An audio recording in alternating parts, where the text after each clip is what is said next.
O Centro Espírita Paz José Cambinda convida a todos, independente do credo, a participarem da corrente Elos Unidos, para fortalecer ainda mais as inúmeras correntes que já estão sendo realizadas, visando ao bem-estar de todos os seres da nossa casa e do planeta Terra, nesse momento tão desafiador. Todos os dias, pare por 3 minutos às 18 horas, eleve seu pensamento e faça uma prece. Juntos, somos mais fortes.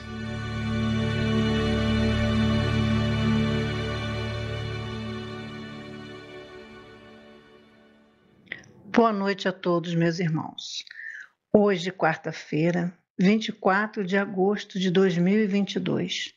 Estamos aqui com muito amor e carinho para mais um encontro fraterno na Casa de Paz José Cambinda, da cidade de Barra do Piraí, Rio de Janeiro.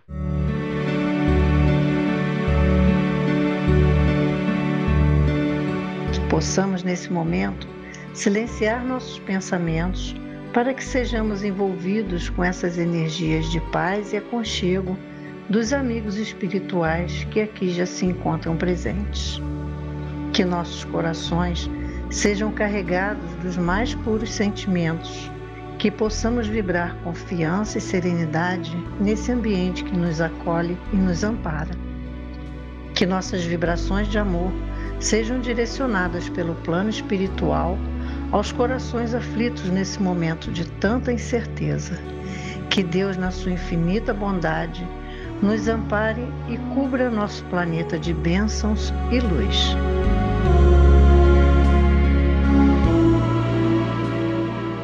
Boa noite. Do livro Minutos de Luz, de Ariston Teles, pelo Espírito Pastorino. Obras. Você pode realizar muito na seara do bem. Todos nós somos naturalmente convidados a colaborar com Deus na obra de redenção do mundo. Existem trabalhos que aparecem aos olhos do povo pelas suas aparências. Existem igualmente tarefas que, embora não apresentem fachadas, guardam grande significação perante as leis do infinito. Obras tipicamente materiais podem representar muito pouco ou nada de positivo ante as necessidades evolutivas do espírito. Mas os esforços, por mais simples que sejam, visando ao bem comum, são sempre luzes a iluminarem nossos destinos. Uma palavra, um gesto, um sorriso, na doce atmosfera do amor, são lampejos de paz, inestimável contribuição à obra de Deus. Teremos na noite de hoje nossa irmã Marília Sampaio, do Grupo Espírita Bezerra de Menezes, da cidade de Petrópolis. Ela nos traz um estudo sobre a parábola do filho pródigo. Boa noite a todos, é um prazer estar aqui novamente com vocês. Agradeço mais uma vez ao João Cláudio pelo convite, pela oportunidade de estudar e compartilhar com vocês esse estudo. Hoje nós vamos conversar sobre a parábola do filho pródigo.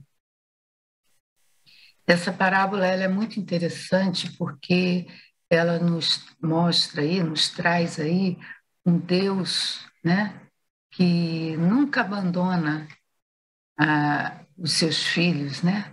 Um pai que está sempre de braços abertos para receber a todos nós. Eu vou começar contando a parábola e depois a gente vai partir para uma análise, que vai ser uma análise um pouco diferente do que normalmente a gente vê aí quando lê ou assiste alguma palestra falando sobre o filho pródigo. Bom, vamos lá. Era uma vez um pai que tinha 2 filhos. E o filho mais novo, de uma hora para outra, ele virou para o pai e falou: olha só, pai, eu quero ir embora daqui. Eu não estou satisfeito, eu acho que aqui eu me sinto cerceado, né? Eu quero ir em busca dos meus sonhos, abrir meus horizontes, alcançar outras fronteiras. Aqui eu não queria mais ficar e queria te pedir que você fizesse aí, repartisse a herança e desse a minha parte. O pai pegou, aceitou aquilo, fez as contas e entregou na mão dele a parte que lhe cabia. Ele, então, saiu, foi para longe dali, foi para bem longe dali e levou lá uma vida dissoluta, né? Em pouquíssimo tempo ele acabou com a fortuna dele, né? Festa, bebida, jogos, mulheres, enfim, rapidinho ele ficou sem nada. Além do que, a região lá para onde ele foi, né, estava passando por uma onda de fome, de escassez de comida. E aí foi muito complicado ele ficar lá, né? Mas veio um dono de umas terras dali da região, ofereceu para ele lá uma fazenda que ele tinha, para ele cuidar dos porcos. Ele aceitou. Ok, vou lá cuidar dos porcos, eu não tenho mesmo nada a perder, né? Estou passando fome, vamos ver até onde isso vai. E pegou e foi. Chegando lá, ele percebeu que aquela situação de escassez de comida também existia naquela região para onde ele foi. E ele se viu ali se alimentando da comida dos porcos, né? A parábola fala em alfarrobas, bolotas, que era a comida que os porcos comiam. E ele ali, né, dividindo aquele alimento ali. Até que chegou um momento que ele teve um insight, ele teve ali uma tomada de consciência bastante séria e bem interessante. Ele lembrou lá dos trabalhadores das terras do pai e ele falou, lá nas terras do meu pai tem fartura de alimento, tem fartura de pão, os trabalhadores, para eles nada falta. E aí ele resolveu que ia voltar para casa. E nos pensamentos dele, ele falou, eu não sou merecedor de nada, eu vou chegar lá, vou pedir perdão ao meu pai e pedir a ele um trabalho, eu quero que ele me aceite como trabalhador. E voltou. Quando ele estava chegando em casa, o pai o viu de longe e foi ao encontro dele, correndo, feliz, abraçou, beijou.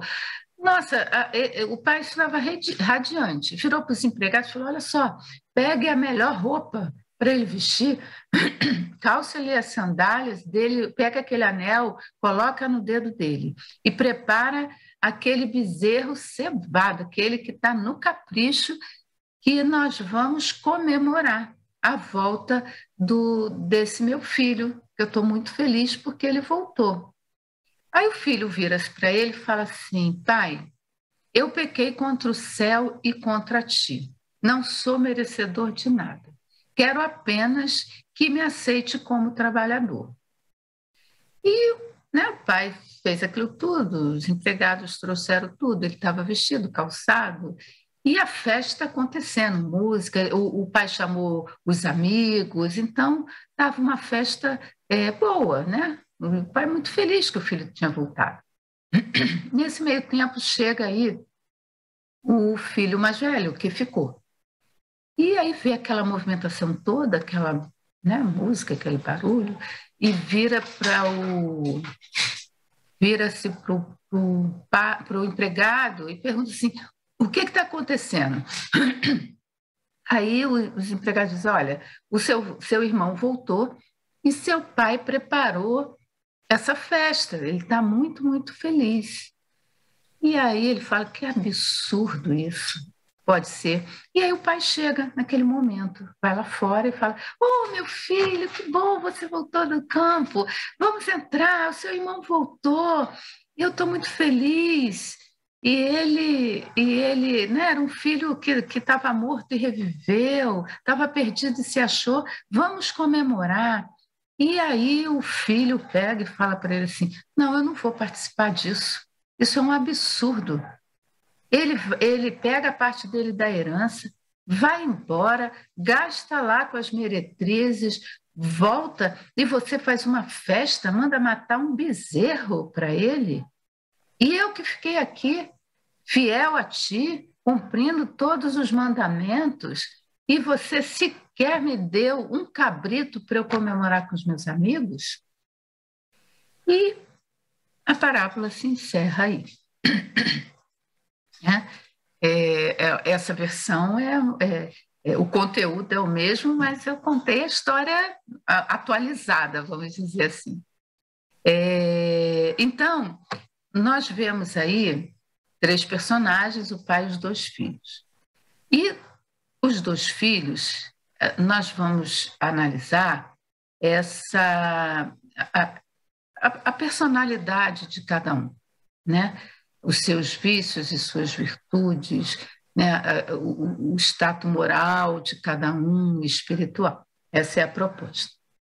Normalmente, essa parábola ela é analisada sempre com foco no filho pródigo. Mas hoje eu vou botar um pouco de luz, né, de holofote, no irmão que ficou, né, que eu vou chamar de obediente e o rebelde. Né? Tem o filho obediente e o rebelde. Nós vamos falar um pouquinho do rebelde. Do rebelde, desculpa. Vou começar pelo obediente. O filho que ficou, deixa a gente parar para pensar, quando o irmão resolveu ir embora, qual foi o sentimento que ele teria tido no primeiro momento? Né? Ele se sentiu traído. Por quê? Na sociedade judaica da época, tradicionalmente, o filho mais velho, ele fica com os pais, ele é responsável pelos pais até a morte dos mesmos, né? E aí, o que acontece? O irmão resolve ir embora, deixa ele lá sozinho, com a responsabilidade sozinho. Não tem nem o irmão para trocar ideia, para conversar, para nada. Então, ele tem aí, ele vê o irmão como um traidor, me deixou aqui, me largou. Né? Sem contar que com a atitude dele, né, do pai, que absurdo, como é que você faz uma festa? Ele foi embora, gastou e tal. A gente sente aí uma pontinha de inveja. Né? Eu percebo isso nas entrelinhas, que é o quê? Ele, na verdade, acho que no fundo, ele também gostaria de ir, né? Que ele estava preso ali pela obrigação. Por que eu estou falando isso? Porque ele alega para o pai assim, eu fui fiel a ti, eu cumpri todos os mandamentos, eu fiquei aqui ao seu lado, como aquilo era um escudo, em momento nenhum ele disse assim, que bom que meu irmão voltou, nossa, eu fiquei aqui com você. Não, ele coloca aquilo como se fosse, como se ele estivesse ali obrigado, que ele não estivesse ali por gosto. Né? E ele também tem uma posição um pouco egoísta, no sentido de que ele não se preocupou com o que o irmão passou. Ele não sabia nada, ele não sabia em que condição o irmão se encontrava para resolver voltar. O que acontece? Na sociedade judaica da época, a sociedade era patriarcal. Eles viviam em aldeias.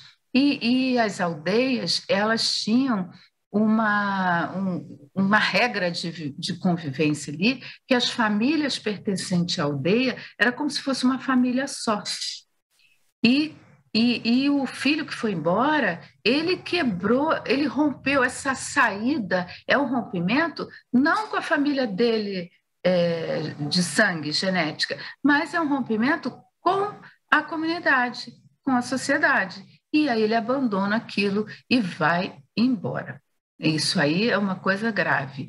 O fato dele pedir a herança, mais grave ainda, que subentende-se que ele desejava a morte do pai. Ele como se ele tivesse matou o pai, como se tivesse antecipado a morte do pai e foi embora.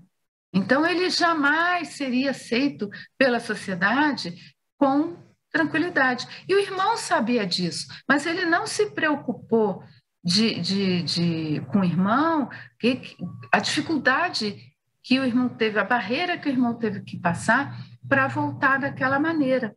Ele foi muito egoísta. Também no momento em que o pai, feliz que estava, o convidou a entrar na festa, ele ficou preso dentro dele mesmo. Ele ficou preso dentro do sentimento dele, de raiva do irmão ter ido, de raiva do irmão ter voltado, de ter recebido com tanto amor. Né? Inveja deve ter passado um dos sentimentos, assim, ele gosta mais do outro que de mim, eu fico aqui com ele, ele não me dá nem um cabrito, o outro que foi embora, ele faz uma festa, ele gosta mais do outro do que de mim. Né? Então, assim, a gente botando o foco no irmão que ficou, ele obediente, ele sempre é visto nas análises como o bonzinho, né? O mocinho da história. Ele não abandonou o pai, ele ficou o outro, coitado, o outro é um perdido, foi lá, gastou o dinheiro todo e voltou. Não, aí quando a gente para fazer uma análise mais das questões das nossas paixões, das nossas imperfeições, a gente vê aí que esse irmão, ele tinha aí algumas imperfeiçõezinhas que estavam à tona, que se demonstravam, né? Ele perdeu aí uma excelente oportunidade de desenvolver algumas virtudes, né? E qual seria isso? Qual seria essas virtudes? Compaixão. Ele não teve empatia com o irmão, ele não soube perdoar. Enfim, ele perdeu essa chance de desenvolver algumas virtudes. Já o irmão rebelde, o que foi embora, o que a gente viu? Ele tomou uma atitude, partiu, foi, chegou lá, né? Ele usou do livre-arbítrio dele, foi embora, e quando ele toma consciência e resolve voltar, ele assumiu a responsabilidade dos atos dele. Ele usou o livre-arbítrio e as consequências desse uso do livre-arbítrio ele assumiu. Ele voltou.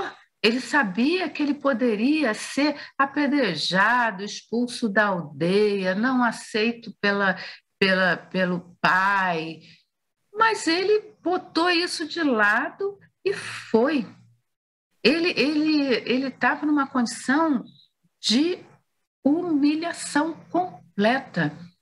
Não existia naquela época um trabalho mais inferior, um trabalho mais indigno do que cuidar de porcos. E ele cuidou dos porcos. Né? Ele pegou e a situação dele voltar para casa, ele voltou numa situação de humilhação. E com esses riscos todos, né? De não ser aceito, não só pela família. E ele pegou e foi. Ele assumiu a responsabilidade do mau uso do livre-arbítrio dele e voltou e pediu perdão e atuou, né? E aí a gente vê aí as duas personalidades. A gente vê aí que essa parábola, ela nos mostra isso. Nós temos, nessa situação da volta dele, da roupa, do anel, todo um simbolismo. Né? O fato do pai tê-lo recebido antes foi para dizer assim, põe a melhor roupa, uma roupa nova. É tipo assim, vamos deixar o passado para trás, vamos daqui para frente. Coloca a sandália, porque só quem andava descalço eram os escravos, os empregados. Tipo assim, você é meu filho, você é filho, você não anda descalço. Entendeu? O anel significa você vai mandar comigo, significa o poder. Você é meu filho de novo. Então, isso tudo para... por que ele recebeu o filho lá fora? Para a aldeia, para a sociedade, saber que aquele filho foi bem-vindo, aquele filho foi recebido.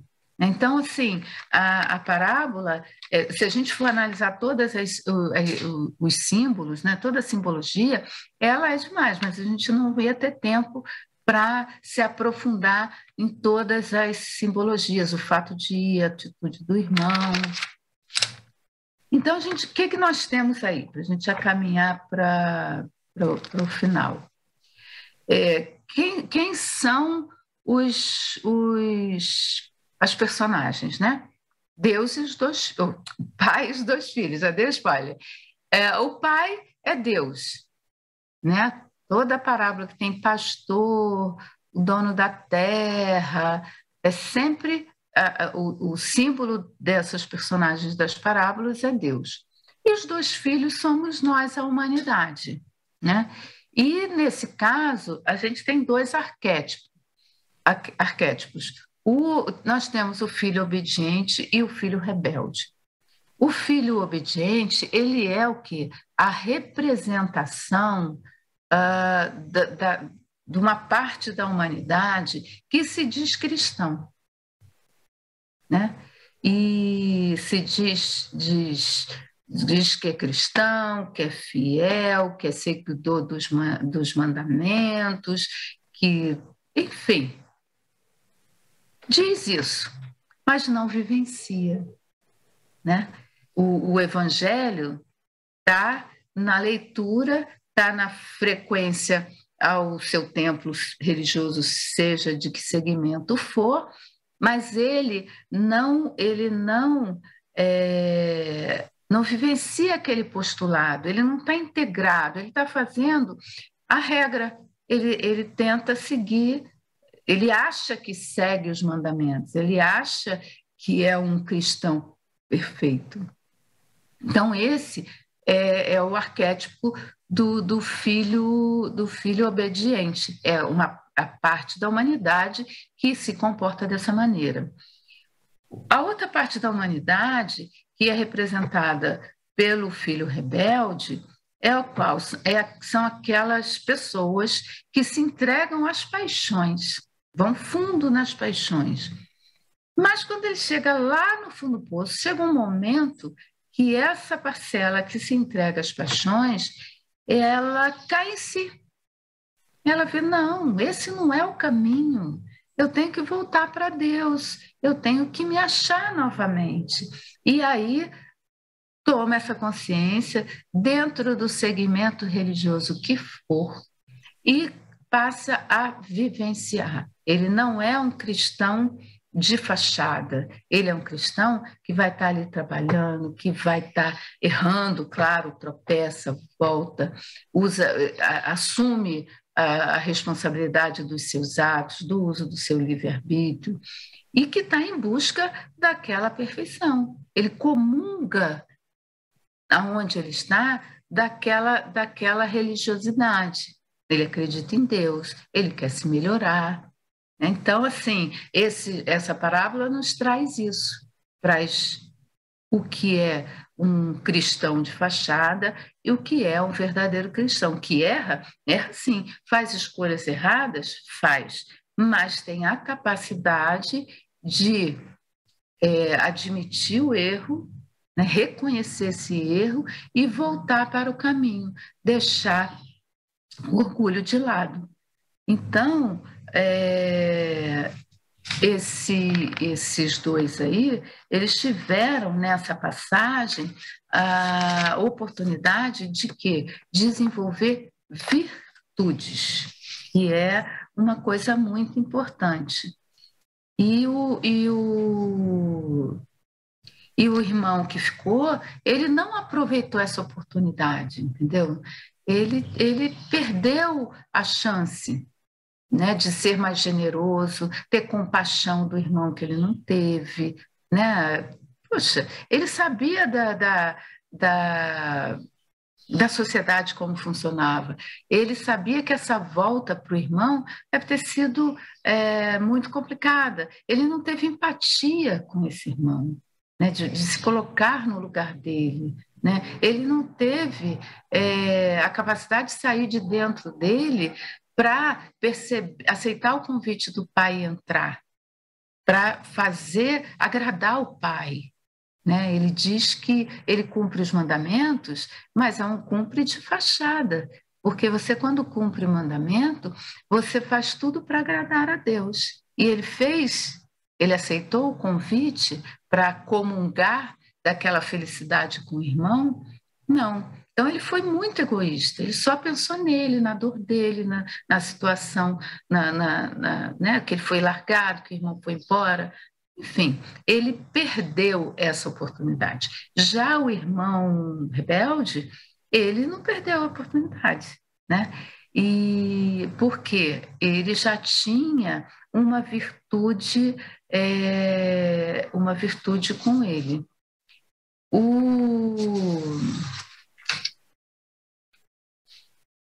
A gente tem uma explicação do Vinícius, no livro Na Pegada do Mestre, que ele fala o seguinte, que o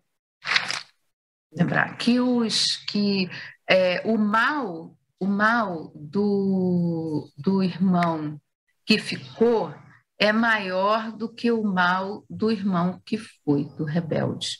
E o mal aí não é no sentido da maldade, é no sentido das imperfeições, né?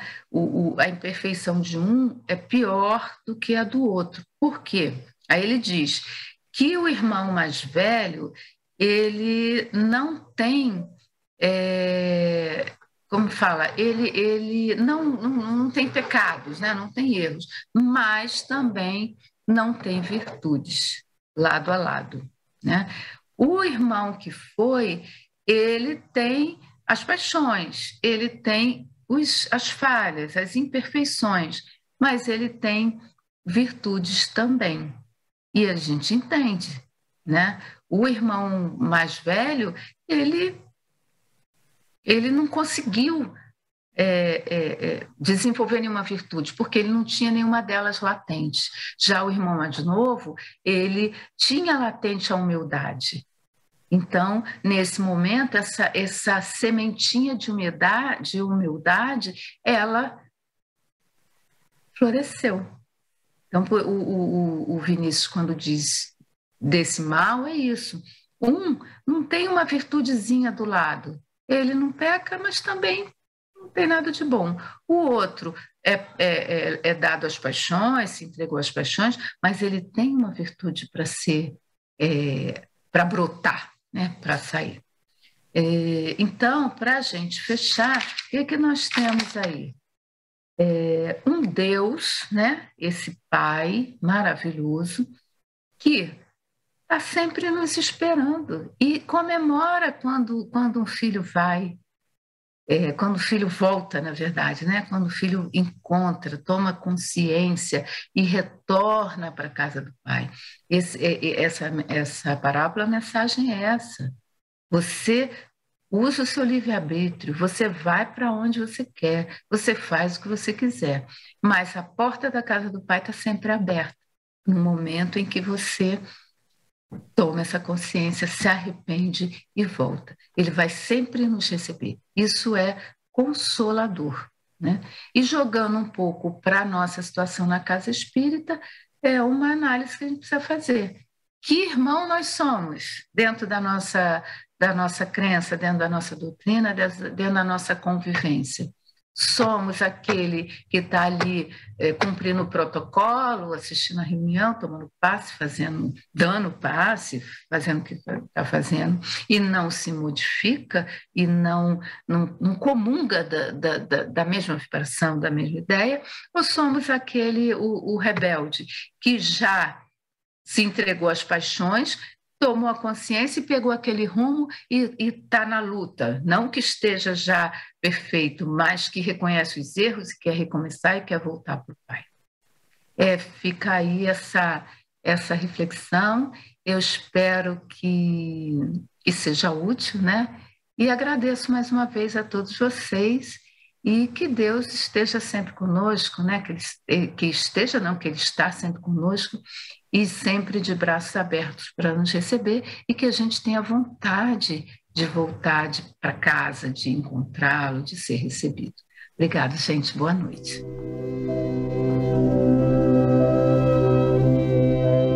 A seguir, Elos que unem, dedicado a todos os espíritos desencarnados que procuram a casa de Pai José. Senhor, fazei de mim um instrumento da vossa paz. Onde haja ódio, consenti que eu semeie amor. Perdão onde haja injúria, fé onde haja dúvida, verdade onde haja mentira,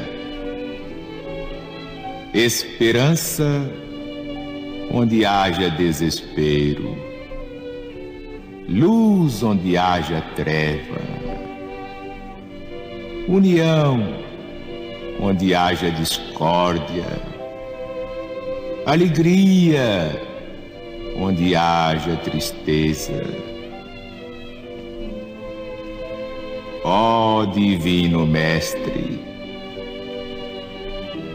permiti que eu não procure tanto ser consolado quanto consolar, compreendido quanto compreender, amado quanto amar, porque é dando que recebemos, perdoando é que somos perdoados,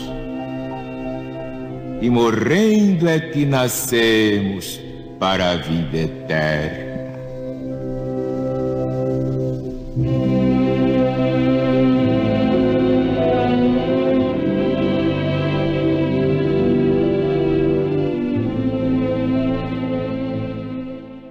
Vamos receber agora a falange indiana, que é comandada por Zartur.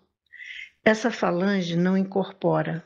Farão a fluidificação das águas, colocando o remédio necessário a cada um de nós. Que possamos nos colocar confortavelmente acomodados para recebermos esses amigos queridos.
Sentir gratidão por cada detalhe de nossas vidas é um sentimento poderoso e transformador.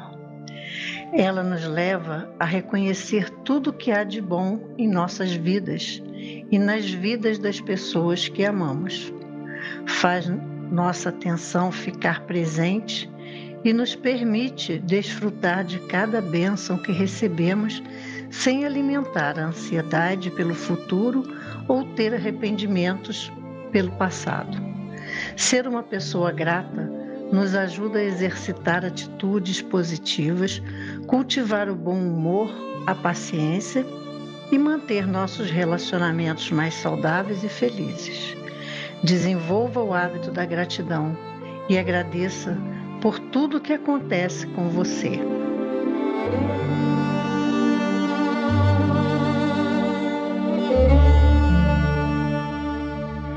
Obrigada a todos que estiveram conosco nessa noite e convidamos para um novo encontro na próxima quarta-feira, dia 31 de agosto de 2022. Fiquem com Deus e uma ótima semana a todos.